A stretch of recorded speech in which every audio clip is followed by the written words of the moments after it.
Hello, good evening, and welcome back to the Cheltenham Exchange. My name's Alex, and I'm hosting this evening. No OJ this evening, and no Matty either.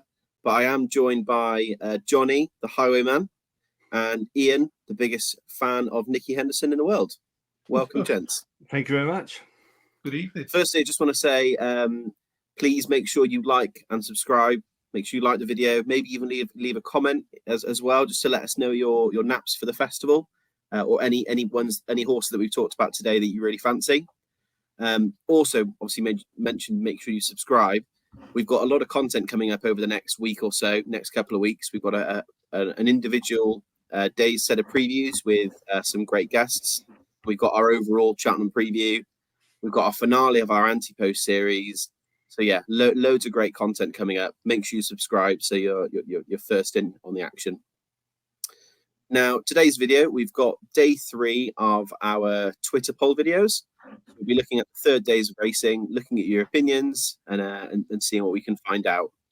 And yeah, we'll get stuck in. Anything I've missed, gents? No, I think that's it. I think you've covered everything, mate. Perfect. Actually, there was one thing. Please make sure that you, if you want to get some discount on Hacked Up Racing, use the code Exchange25. Get 25% off, and once again, thanks to Lloyd for passing on that code for us. Okay, so without further ado, we'll get stuck into the first day's racing. The first race of day 3 at the festival, which is of course the Novices Chase. Can see on the screen that we've had a huge percentage vote share there for Mighty Potter, 76.6%. Then next up in the vote share, we had Banbridge, Appreciate It, and then a very small percentage for Other. To be honest, I can't really see I can't even think anything else that would run in the race, like straight off the top of my head, let alone win it. So I'm sure there'll be other horses though. Johnny, looking through previous winners of this race, obviously we had Bob Ollinger last year. I think you were quite big on Samcro as well, weren't you? Quite a few winners in there for you previously. Yeah, a bit of a mixed record over the years overall, really. Probably maybe more losers than winners. But yeah, those two, we got a bit lucky with Bob last year, didn't we, when Galopin fell right near the end there. Sam Crow was a winner. Yeah, he was a decent winner for me. But I've had, like I say, a few blows as well when Envoire Allen fell the year that Chantry House won. That wasn't a nice day at all. I mean, that ruined quite a lot of Ante-Post bets for me and quite a lot of other people, I think.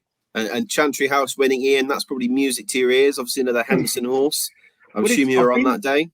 Yeah, well, I've been quite fortunate. If you look at the last 2 years, 2022 and 21, both the big favourites fell that year. Envoy fell in 21 and obviously Chantry House mopped up the pieces. And last year was really eerie because I did fancy Bob Ollinger for this because I wanted Galloping to go up. And just the eerie silence as he fell, and obviously Bob Ollinger went to win. And I looked at everyone.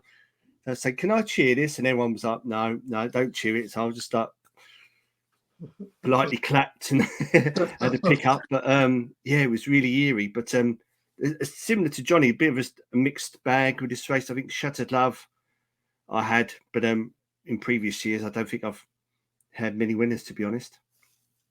I love this race. It's one of my favorite races at the festival. I just love that sort of middle distance trip for these novice chasers. Some good wins over the years as well. I mean, like Vator, I was big on York Hill, Defi Desoy.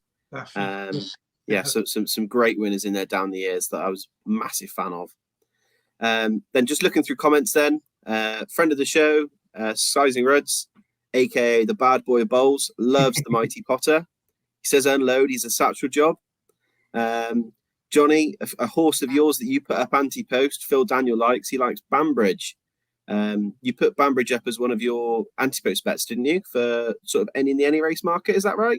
Yeah, in the any race market. So I mean, if he rocks up, he's not without a chance. Still, I still think he's a good horse. This trip should suit him.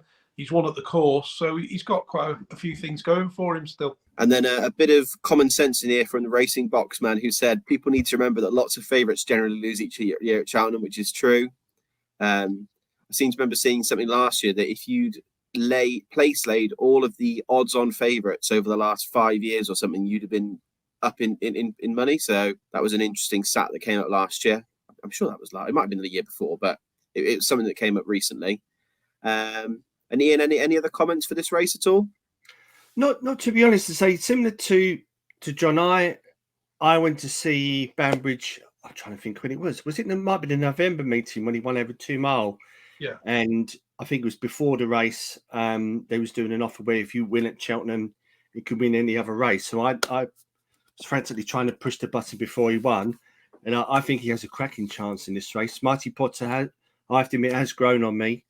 It will be hard to beat, but don't know. It'd be interesting to see who Mullins brings to the race as well, especially after what happened at the DRF. Appreciate it. I think will come up, but I would think one of the others will as well.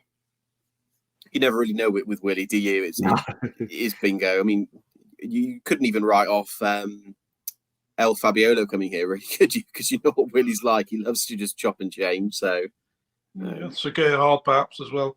I was thinking Sir Gerhard, but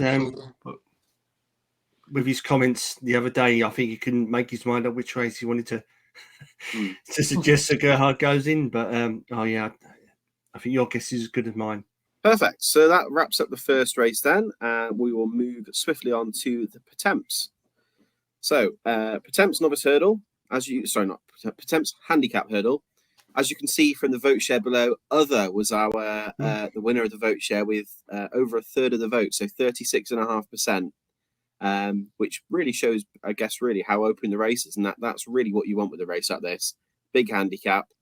As you probably know, they changed the qualification rules this year, so rather than being top 6 that would qualify in any of the qualifiers, it's now only top 4.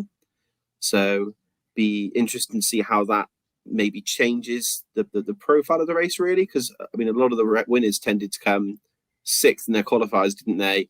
Stay at the back and just stay on into that 6th spot. Didn't really get much of a rise. So yeah, it would just be interesting to see how that changes the complexion of the race. Ian, any big sort of fancies that you've had over the years, like big highlights from this race? I'm not sure in recent years. I think Matty had Mrs. Milner, a couple of you guys had Mrs. Milner. Yeah. I think I had the Bosses Oscar that year. And I think I might have had Alaphilippe last year when he got beat second. But previous years, I think I've backside the Burley, definitely presenting Percy.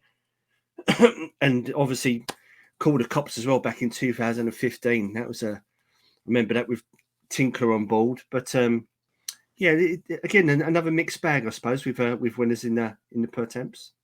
Well, I guess it's going to be a mixed bag for you, and there's not too many Henderson winners in there, are there? So that's where it stumped you. But apparently he's got 5 in it this year, so it could be interesting. So he said in a preview this week. And then so some comments in here. So comment from Matt BK, who really likes the Bosses Oscar. Said he finished second in this off 151 2 years ago. Now he's got a UK mark of 141. So £10 down from that run that you mentioned before, Ian. Yeah. Graham Harris, who I think this is a very shrewd man. He said he's all over Salvador Ziggy, but he does like Antayer as well to go here. He said he was 3rd to shoot first at Cheltenham, and Salvador Ziggy was 4th, and the top 4 were only covered by a couple of lengths. I think that's really good form. As I mean, any regular watch of the show will know. I mean, quite big on Salvador Ziggy.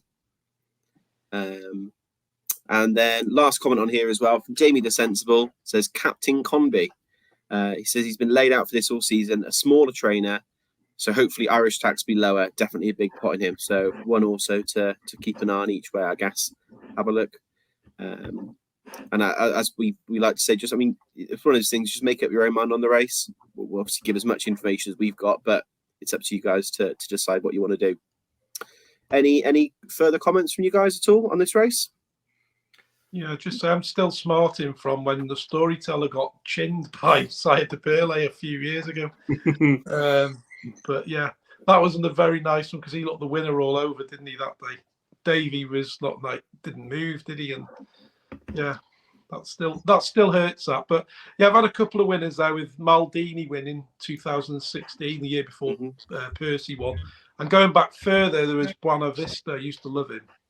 He was a great front runner for David Pipe. So Yeah, that was back in the early 2010 and 11. He won it 2 years on the run. So you do get repeat winners of this, don't you? Yeah. Happened a few times. We had, Cider Burley won it twice, didn't he? And then, Buena Vista. It's a good race, but it's a hard race to get. I think it is a tough race. Very tough. Absolutely. Just a quick word on Maxim, I think was going to be one of the big favourites for this race for the year, and then got put in one of the handicaps at the Dublin Racing Festival. It was a weird place if you ask me. He didn't really need to run in this race. Could have I don't know if they were looking to up their mark and maybe go to the Stayers Hurdle potentially, but didn't win any sort of race at all. No. I think it was just a bit. Yeah, I think he got squeezed on the corner, didn't he, a little bit? Got shuffled back, and maybe then the jockey decided, I've got no chance, I might as well just sort of, plod home. But he's still got a chance, hasn't he, on that previous win? So, we'll see. I think it looks like a great race, and it looks like the kind of race you want to get your exactors in, your tri-cast, your forecast, all those types of bets. Take the extra places on the day as well. Yeah. We'll move on then to the third race, which is the Ryanair.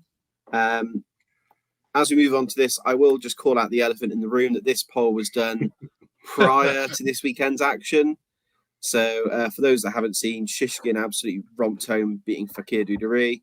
And then Horton Colour was pretty rubbish, to be honest, at the end of that race, in his race as well. So, the complexion of this race has changed a little bit over the weekend. So Fakir Dudari had the highest vote share in here, but I think if that poll was redone now, I think Shishkin would probably be leading that now.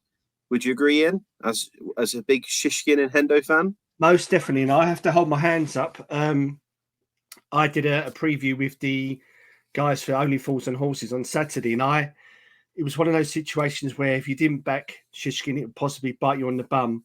And excuse me, I did tip Fakir for the day because I thought he was going to be good enough, and obviously wasn't. So Shishkin has surprised me. He's now maybe too short of a price, but if you look at the complexity of the race now and who's in and who might not be going, he's a potentially a worthy favourite now, which is you wouldn't have thought come Friday night. No, it's been a race that's changed sort of look at quite a few times this year, hasn't it? Obviously, Allaho being pulled out a couple of weeks ago, and then Fakir went to favourite, and now Fakir's disappointed. So Shishkin's now gone a very short price. It's been a bit of a crazy one, really, on the Ante-Post.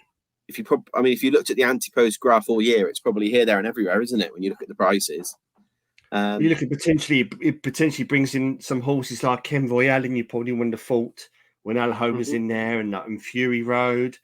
One of your Ante-Post ones as well, Ian, Garlaw.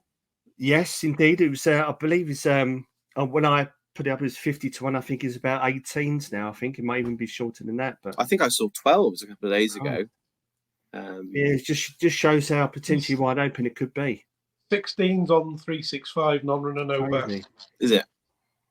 Yeah. And I think that's best price.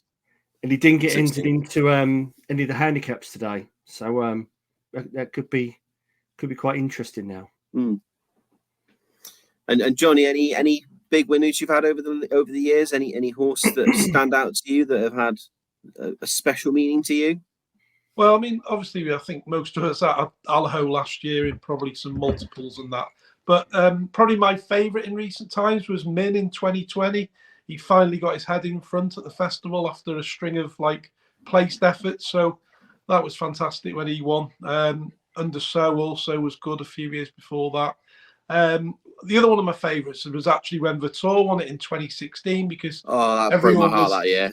Everyone was going on about the Gold Cup all year, but it was Davy Russell who put me on to the Ryanair for him. He actually mentioned it in a preview night, and I was reading some notes from it, and that was in there, and I thought, well, I wonder if he's joking or whatever. So I think I backed him at some 4 to 1, 9 to 2, and had a good. He went off odds on, didn't he? Yeah, and then he went odds on, and I took a chance on it a little bit, and it came off, and Davy was spot on with his. Whether it's his analysis or it's just his gut feeling, I don't know. But they were saying all the way, weren't they? Oh, he's definitely going Gold Cup, Cup. And then I think it was 2 days before they said, oh, he's been working really badly at home for a couple of weeks, so we're going to put him in the Ryanair instead. And then he just dominated that field, didn't he? Because he was just miles better than them.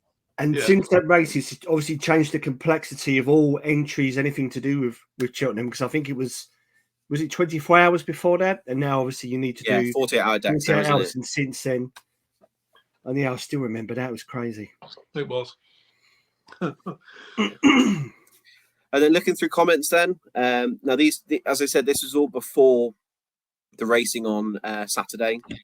So I had a comment from Jamie, who said it's a tricky one, but he's backed Janadil each way. I mean, Janadil was very impressive, wasn't he? I mean, he didn't look like he was in probably the best condition he's ever been in either. He's probably a little bit overweight for him as well. Funny that I should mention that I'm a bit overweight as well, but yeah, he looks like he'll probably come on for that. And I mean, I'm hopeful that Jamie's got on at a really nice price, and he's also said that he'll have a bit on Shishkin as well. So I hope he did the double of Janadil and Shishkin over the weekend, because he'd have got a really nice price on that. And then had a message from Roy Parks, who thinks Blue Lord was disappointing last time, but he thinks he'll bounce up the hill to win easy. I don't think I can ever back Blue Lord at Cheltenham after he fell in the Supreme. And just that was a bad one for my wallet. Cost me I had a place every race in that day in my Super Hinds, other than him, when Darryl Jacob decided to just ping the last when he couldn't win, he couldn't finish third, he was only going to finish second, and he fell. So good old Darryl, my old mate, legend. Any final comments on the Ryanair? No, I think that's it. Okay, so we'll move on then to the Stayers Hurdle. What a race this looks like at the moment. So at the moment, highest vote percentage share, Blazing Cow, 44%. Then you've got Ante-Post, 16, Home by the Lead, 24, and then other as well, 15.4. To be honest, I actually expected a higher percentage for Blazing Cow. What do you think, John? Are you surprised by that 43, or think higher? Think it would have been lower? I guess some of the things coming from the trainer maybe put a lot of people off, don't they? You know, 1 minute he's fully fit, then he's got a niggle, and he's might be there, then he's definitely there. And maybe that sort of swayed it a little bit, that people don't want to just sort of nail the colours to his mask just because of the uncertainty, perhaps. And then just looking through some of the comments then. So Phil Daniel says, please, Nikki, run Marie's Rock in this. He thinks there isn't a gelding in it that could give her £7, and she'd be one of his bets at the festival she went here. Ian, our resident Nicky Henderson enthusiast and man that knows all. What do you think? Where's she going? I don't know. I've heard a couple of things. Say, Matty said to us he's heard rumblings that potentially she's going to step up to the Stayers, but I'm not so sure. I think she'll stay in the Mares Hurdle and potentially will go up in trip for Aintree, one of the races at Aintree, and then maybe go and go the 3 mile route next season. But it's a tough one because obviously Henderson's potentially going to supplement Theatre Glory, I think it is, and he's got Pertemps. He's got to supplement her as well because of his mistake. Yeah, this is it. Oh, no, sorry, for the Mares, yeah. But I think she'll go to the Mares. Okay. Myself. I think it all depends on the ground. I think if it's a firmer surface, I think you'll see Pertemps in the Mares and you'll see Marie's Rock here. But I think if the going's a bit softer, maybe very soft or heavy, I think you'll see Pertemps in the Champion Hurdle, and I think you'll see Marie's Rock in this, but in the Mares Hurdle. Sorry. So I don't know. What are your thoughts, Johnny? Yeah, I probably agree with what you just said, Dan, Alex. It'll probably work that way, and with the way the forecast is sort of rumoured to be, it's going to be quite dry, isn't it, over the next couple of weeks? So, well, they've already started watering the course. 3 weeks in advance. Yeah. So unless you get a deluge sort of on the first day or whatever, or just the day before, then it's going to be interesting, isn't it, really, to see what happens either way. But I agree with what you said, Alex, really. And any particular favourites down the years, Johnny, from this race, the Stayers? Obviously, everyone likes a bit of Paisley Park. He was a decent winner that year for me. A little bit on Flooring Porter last year, nothing major. I think my last probably decent winner was Thistle Crack in 2016. That was a cracking race. That really enjoyed that one. And then you get two of the very best winners of this, Big Bucks and English Dreamer, don't you? Going back again, both absolute class horses, multiple winners. So yeah, there's been some good horses in recent years, but it's one of those races that does get quite a bit of stick, doesn't it, about the winners? But if you look back, there has been some good winners of the race. I think my favourite winner going I know back what you're going to was say now. Cole Harden. Cole Harden. Everybody said I was mad for picking this horse, but I just had a feeling, and he went off at 33 to 1. I told everybody that I knew, I was all on about it, and everyone was like, "Oh, he's got no chance, Led all the way, 33 to 1, get stuck in. I did. And how about you, Ian? Any good winners down the years? I mean, just looking through, there's not been too many Henderson horses, have there? No, it's another one he very rarely sends. Has 3 mile hurdles or hurdlers, should I say? I'm trying to think of recent. Florian Porter, I could never get right. Lisnagar Oscar, I think it was about 1 million to 1, and I think everybody was on Paisley Park that year. Penn Hill was quite an interesting one, where he ran once and won the Albert Bartlett previously, and then obviously the first time again and won this. But like John, I think Thistlecrack that year, 2016, I think I was on LTO and Thistlecrack and Q Card that year. They were the 3 I was constantly, I think ever since we saw them 3, right at the start of the season, we was like £10, £20 a week on the 3 of them. But yeah, so that's probably give me the greatest pleasure, if you want to say. Even though 2000 was Nicky's last winner, Ian. 2000, really? Bacchanal. Never even heard of it. No, it beat Limestone Lad, actually, who I did like. I don't remember Limestone Lad, but that's it. Ian's now going to refuse to preview this race on our preview show next month. He's got, but I don't know if Buzz is entered or not in this race, but I don't know if you might see him at Aintree. I think it might become too soon, but yeah, who knows? He's still in perfect. So a couple of comments then. So Christopher Heath said he's all over Blazing Cow at 20 to 1. What a price that is! I wish I could have some 20 to 1 on Blazing Cow. And he thinks he'll also have a small sabre on Marie's Rock.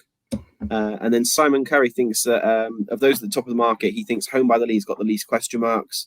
Proven stamina, course form, and genuine improvement from last season. I don't know. I think he's probably a little bit below the level to win a race like this. I think he could well run it, but I don't know. I just don't know if he's good enough. I don't know if his ceiling is as high as some of the other ones in this race. Although he's probably got a much higher floor. We'll see. Any other comments on this race? Nothing from me. No. So Blazing Coal was one of my first Ante-Post picks week 1 when we first done it. But I was under the impression I'd given up all hope that he was going to come out, and then arrived back on the scene about 2 weeks ago. So he really shocked me, but I was going to look elsewhere for the stayers. But I thought he was going chasing anyway. Yeah, go to the Brown Advisory. It's only onuses anyway. Perfect. So move on to the next race then. The 5th race of the day, which is the Plate. I was again surprised by the vote percentage on here. So quite a high percentage on Il Ridotto, nearly 32%. Then very close behind that was So Scottish, then Other, and then Adamantly Chosen. Got a couple of shouts in here as well for some horses that are old favourites. So Katie Midwinter likes Cool Cody, obviously last year's winner. Festival, well, he's Cheltenham specialist, really, isn't he, Cool Cody? And I know that Matty's very keen on him as well. He put him up as an Ante-Post fancy. Phil Daniel thinks that his last run over course distance behind Stage Star gives That's All Right Gino every chance. The front two pulled away. The way the front two pulled away clear was was quality, and it was. I mean, they were a long way clear of third. That was on Trials Day, wasn't it?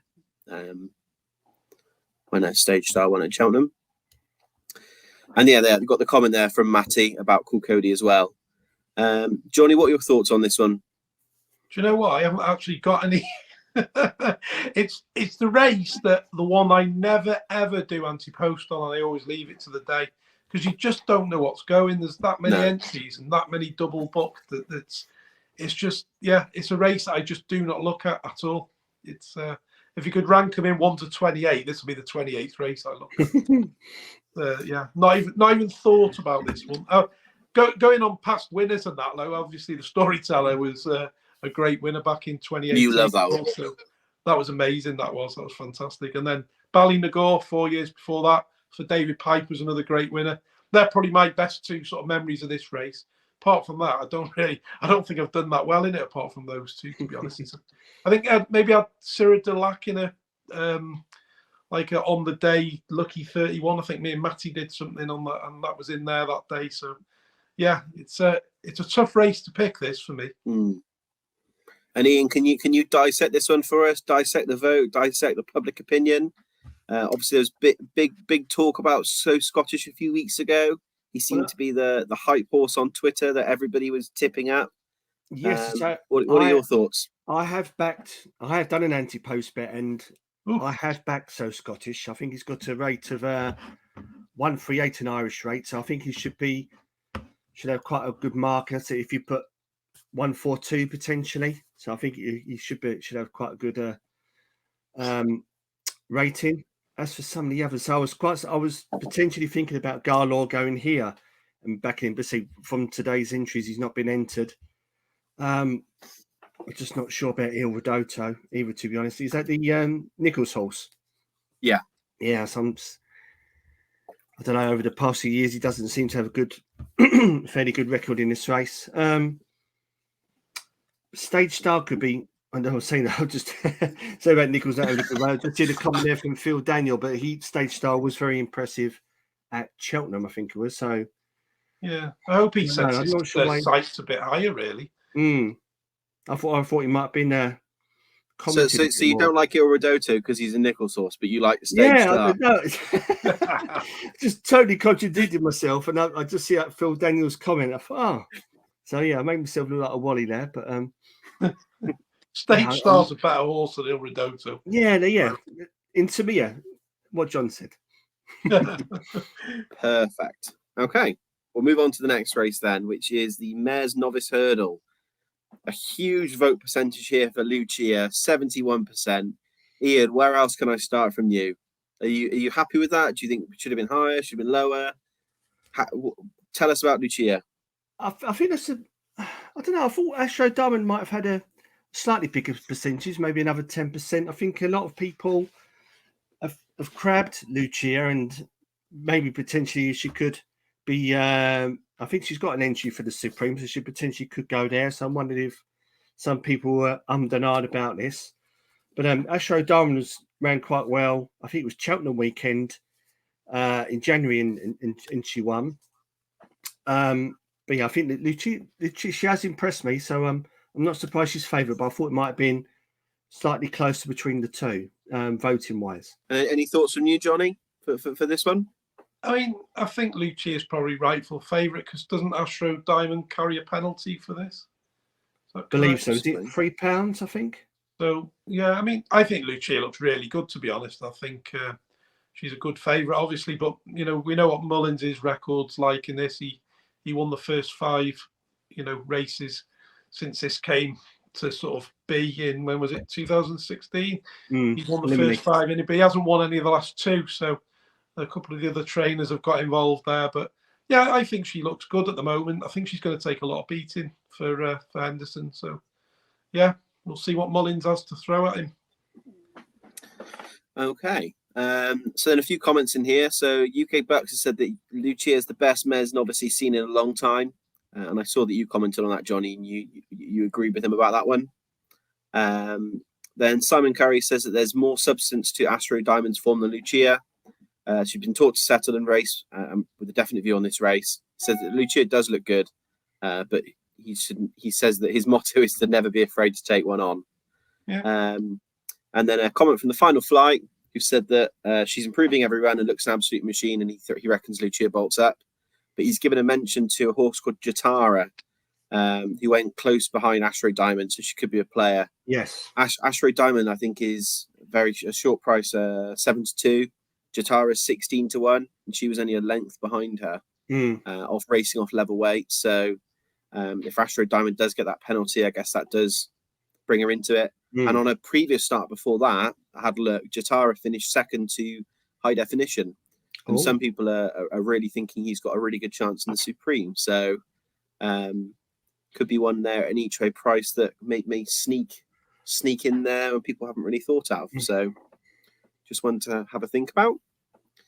Any final thoughts on the Mares Novice race? No, nothing really. No. Yeah, it should be a good race. Okay, and then final race of the day for day 3, we have the Kim Muir. Highest vote percentage in here is for Stumptown, who is very much the Twitter. I'm shrewd. I'm going to put up Stumptown horse. Been backed in now to 9-2 for the Kim Muir, which is to me just way too short. Other vote share, we've got Minella Crooner 25%, Mr. Incredible 16%, and then other in there as well. Ian, why don't you break this one down for us in the vote share and previous winners? What are your thoughts on this race? Well, you'll need to watch our next video because I might potentially have a bet in the Kim Muir for my next Ante-Post. So just keep that in mind. But I'll try not to give too much away. But obviously, because I was looking into this race today, I was quite surprised with Mr. Incredible. Now he's got an Irish mark of 144. Now potentially, you normally with the Irish tax, you normally look to add about 3, 4, maybe £5. And then when the Grand National entries come out today, it was announced that Mr. Incredible is 145. So believe it or not, it's actually gone up £1, which quite surprised me. And Stumptown obviously has been, since the entries coming today, has been hammered in the betting. I think it's 9-2 favourite now. So just having a quick look at my notes. I think he's got a Irish mark of 133, but because he ran over here, I think he won at Sandown, and he's got if you call it, I think it's a BHA performance figure. So whether that's the correct mark or not is about 135. So and then again, if they have a claimer on top, he could be well in, and I can understand why a lot of people are looking at Stumptown. And Minella Crooner, I'm not sure. I think he could be potentially going up to the National Hunt Chase. I might be totally wrong, but yeah, they're the main two I've looked at, apart from my potential pick that you'll find out sure enough.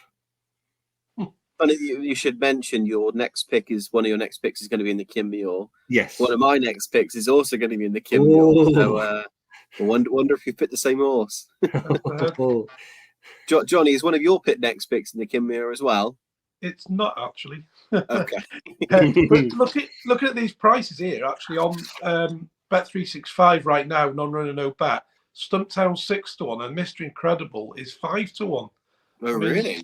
That's just ridiculous. I mean, to me, Mr. Incredible looks like he doesn't want to win a race. Like he's had 6 chances, he's won 1. He's had some pretty easy races out, which he should be winning, and he hasn't got his head in front enough for me. And also, what would put me off is, for however good he is, Mr. Mullins's record in these chases, handicap chases, is very, very poor, isn't it?